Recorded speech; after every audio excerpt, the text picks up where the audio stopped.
Oke, cerita horor lagi. Sekarang udah jam 2 pagi. Tapi sebelumnya gue mau nanya sama kalian. Kalian pernah punya pengalaman punya tetangga yang nyebelin gak sih? Contohnya kalau kalian beli apapun, mereka tuh pasti kepanasan. Kalian beli kipas, mereka yang muter. Kalian beli kompor, mereka yang panas gitu. Kayak gak habis pikir. Masih mending ini diiriin. Tapi kalau misalkan sampai disantet, seperti cerita kali ini, gue dapet cerita horor dari seseorang yang gue gak bisa sebutin namanya, tapi kita sebut aja namanya Siti. Siti tuh punya pengalaman di mana keluarganya tuh disantet oleh salah satu tetangganya. Kenapa? Perihal masalah sepele doang. Siti juga nggak tahu kenapa nih orang selalu iri sama keluarganya Siti. Salah satunya waktu dulu. Nah, Siti bilang kalau rumahnya itu kan mulai roboh, kayak bukan roboh ya, kayak gimana sih, kurang layak buat ditempatin gitu kan, mungkin bocor kayak gitu. Suatu ketika keluarganya Siti mempunyai rezeki lebih.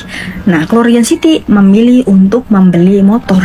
Nah, tetangganya ngomong kayak gini, lah beli motor, emangnya mau tidur di motor gitu? Rumah mau roboh tapi malah beli motor. Terus masalahnya kenapa gitu loh kan? Aneh. Kan maksudnya beli motor juga bisa buat melancarkan mencari rezeki yang lebih. Nanti duitnya bisa buat merenovasi rumah. Kan bisa kayak gitu.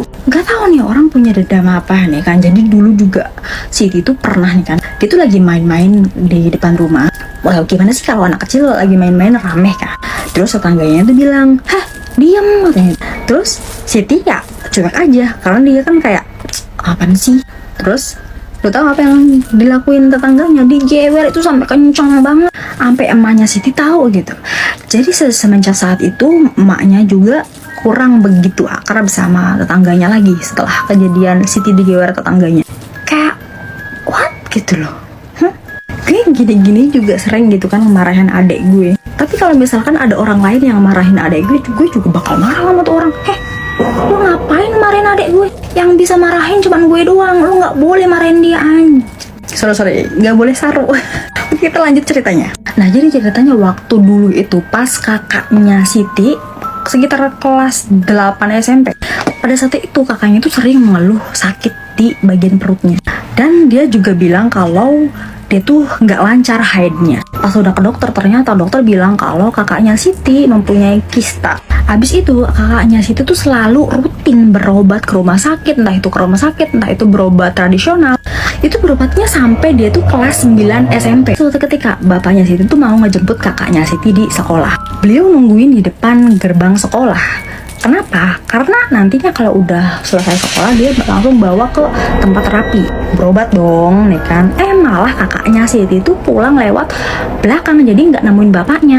Bapaknya pas pulang-pulang kesel dong, dia ditungguin kok nggak nongol-nongol. Ternyata anaknya udah di rumah, gitu kan?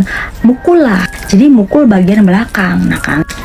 Itu kakaknya Siti nangis sama keluarganya ditegur dong, bapak jangan gitu dong, jangan mukul-mukul anak. Si bapak bilang dong, enggak kok, orang itu kena tas doang, jadi nggak kena badan gitu loh. Terus kakaknya Siti tuh nangis-nangis di kamar, mungkin karena sakit hati ya. Tiba-tiba pas malamnya ini Siti malah merintih kesakitan. Kakaknya Siti tuh bilang, aduh sakit nih. Jadi sakitnya itu pindah-pindah dari kepala, dari dada, dari tangan ke kaki. Pokoknya pindah-pindah terus nih. Kalau misalkan di kepala, di kepala tuh kayak berasa ditancepin jarum. Terus kalau misalkan di dada tuh kayak ada yang lagi neken-neken. Kalau misalkan di pipi kayak ada yang narik-narik. Dibacain segala macem, itu nggak mempan. Akhirnya ibunya Situ tuh manggil Ato itu bisa disebut dukun ya. Dibaca-bacain tuh sama Ato kan biar sembuh. Misalkan di bagian sini ini sembuh, tapi di bagian lain tuh kambuh. Udah diobatin sama Ato, rasa sakit hilang, tapi besokannya mulai lagi. Kalian masih ingat gak sih yang pernah rame lampor? Menurut artikel yang gue baca, lampor istilah yang dikenal berkaitan dengan keranda terbang di Jawa. Konon katanya ada makhluk tak kasat mata yang membawa keranda tersebut untuk lalu lalang di sebuah lokasi. Seseorang yang keluar di malam hari dan melihat lampor tersebut akan hilang tak kembali. Pernah denger juga sih, di kampung gue juga ada yang kayak gitu, cuman gak terlalu heboh kayak yang kemarin sempat viral itu. Waktu itu juga pernah ada yang cerita di Instagram gue perihal lampor dan dia menceritakan pengalamannya sendiri. Oke, kita langsung aja ke ceritanya ya. Cerita ini datang dari akun yang bernama Gustiana. Dia menceritakan pengalaman horornya pas dia masih kecil. Nah, mungkin sekarang dia masih inget betul apa yang udah terjadi pada waktu itu. Oh ya, kejadian itu di Temanggung, Jawa Tengah. Di kampungnya pada saat itu bener-bener masih asri banget, indah. Tapi dibalik keindahan desanya itu ada fenomenal yang disebut lampor. Jadi pas waktu itu Gustina itu masih ngerasain yang namanya belum ada listrik. Dan pada saat itu mandi pun itu masih kayak mandi di pemandian umum.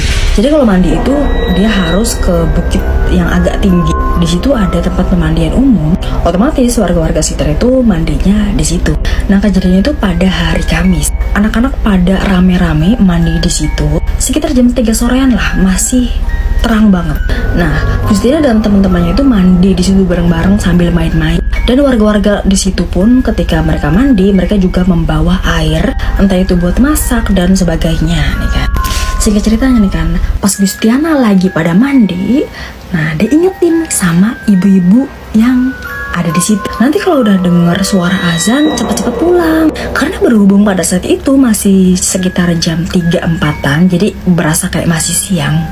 Gustina dan temen-temennya itu pada kayak enggak didengerin gitu loh. Lah, masih siang gini ya kan. Ibu-ibu tuh memperingatin kalau mereka tuh harus pulang sebelum maghrib. Tapi Gustina dan teman-temannya bilangnya cuman iya doang gitu kan, gak didengerin. Nah, pas lagi mandi, asik-asik mandi, mereka tuh mendengar suara azan asar. Nah, di situ kan temennya si Gustina, sebut aja A ya. Si A ini bilang ke Gustina dan temennya Gustina si B, ayo cepet pulang, bentar lagi maghrib, katanya gitu kan.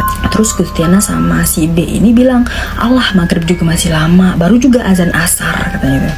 Nah, pas lagi main-main kayak gitu, Gustina nyeletuk kayak gini ngomong, kalian percaya lampor nggak sih? Emang pada saat itu lagi rame-ramenya tuh lampor. Makanya Gustina nanya kan. Terus kata si A, karena berhubung dia itu anaknya paranormal gitu loh, terus dia jawab, ya percaya nggak percaya. Nah, sedangkan si B bilangnya nggak percaya, orang aku belum pernah lihat, katanya gitu. Habis itu mereka bergegas pulang. Suasana udah mulai gelap nih kan. Mereka itu memasuki pedesaan dari arah bukit. Tiba-tiba dari belakang kedengeran suara kayak gini, welwo, kayak gitu, welwo. Terus spontan mereka nengok dong.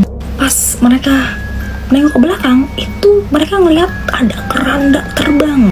Dan suaranya tuh kan kayak gemuruh kencang gitu loh. Nggak tunggu lama, Gustin dan teman-temannya tuh lari kencang banget. Dan kerandanya pun itu kencang banget larinya. Jadi kayak berasa mau mangsa mereka. Nah, pas mereka lari, mereka tuh ngeliat ada pos ronda. Jadi kata orang tua itu, katanya kalau misalkan ada lampor itu kita tuh harus ngumpet. Jangan sampai kita ngeliat lampor dan jangan sampai lampor itu ngeliat kita. Dan mereka bertiga pun ngumpet di kolong pos ronda. Di situ suaranya makin kenceng banget, welwo kayak gitu. Karena mereka masih kecil ya kan, mereka sampai ngompol. Dari yang katanya di situ Gustina ngeliat jelas apa itu lampor. Nah, apa itu welwo? Welwo itu artinya dijawel lan digowo atau dicolek dan dibawa pergi. Nah, begitulah ceritanya guys. Mungkin gak terlalu serem ya.